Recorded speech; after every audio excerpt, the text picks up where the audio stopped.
Hey kids, Alan here, just outside of my nerdery. It looks like the GOP has really come to the realization that they really don't have a whole lot to go against Kamala Harris with. In the last 48 hours, what I keep seeing repeatedly from right-wing news sources, and also on camera, JD, when he sinks into the couch, Vance, even their whole thing right now is that Kamala Harris doesn't understand the traditional family experience and what's at stake in defending democracy, because she has not birthed any children. She's just a stepmom to her husband's kids. First off, fuck that noise all the way.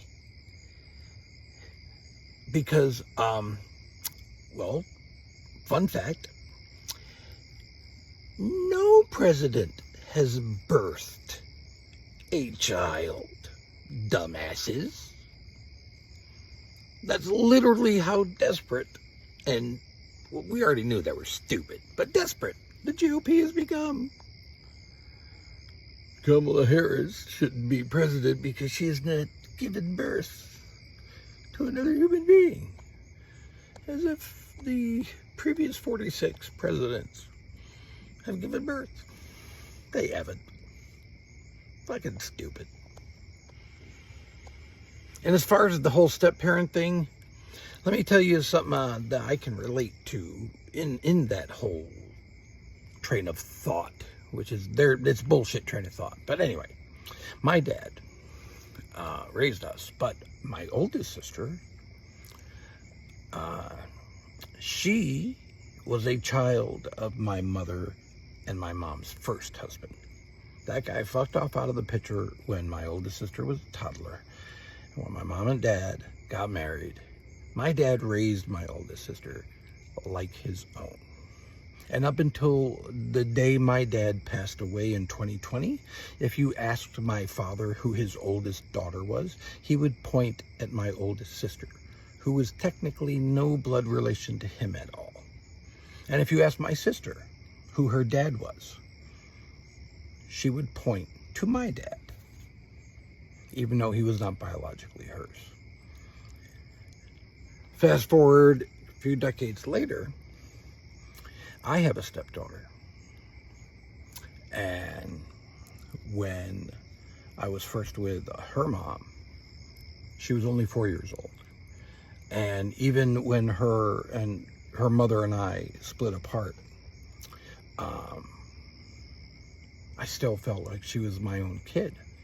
And so I continued to stay in her life and do what I could to help in her upbringing. And it's the same situation. If you ask me who my oldest daughter is, I will point to what is technically my stepdaughter, but in my heart and in my mind, that's my daughter. And in her heart and her mind, I'm her dad. Just as much as if we had DNA combined, we share DNA. That's it. A family is a family.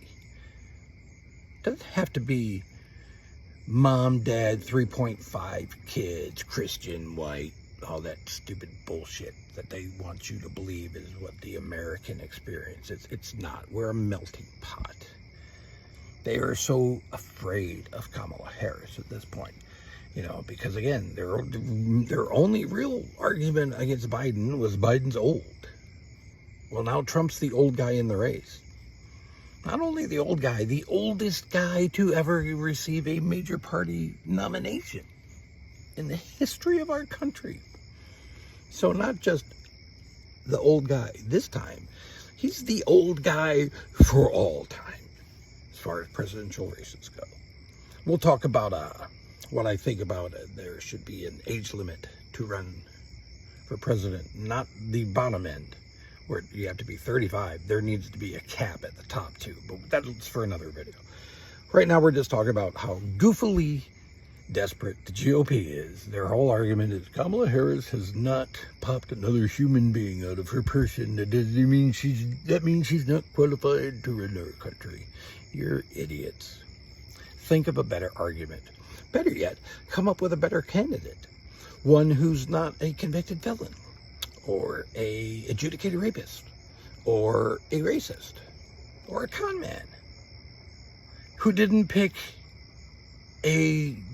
basically a wish version of himself to be his vice president, and turns out a guy that really likes to, he fucks couches. Go read the book. He wrote it. It's supposed to be somewhat autobiographical. Fucked couches. Just saying. That's the Republican ticket, kids. So vote accordingly. Vote blue. If you really want to save democracy, vote blue. If you really think Republican Party is on your side, go read Project 2025. Google it. You don't have to read the whole thing. Read the highlights. They'll scare the fucking shit out of you. And that's what Trump wants.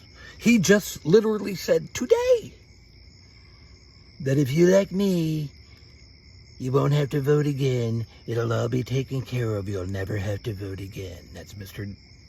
Dictator on day one.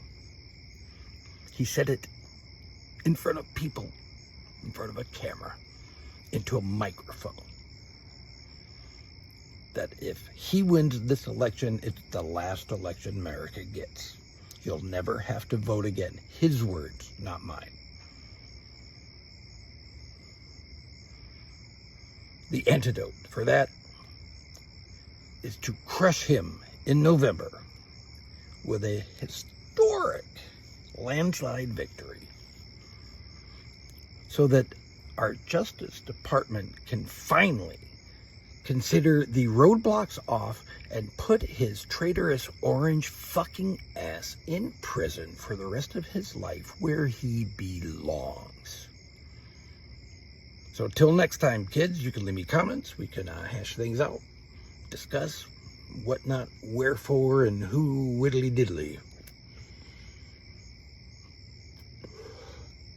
This is Head Knockers. This is a trade, by the way. Really good. Medicinal grade. Yummy. Until next time, from the Nerdery, I'll see you soon.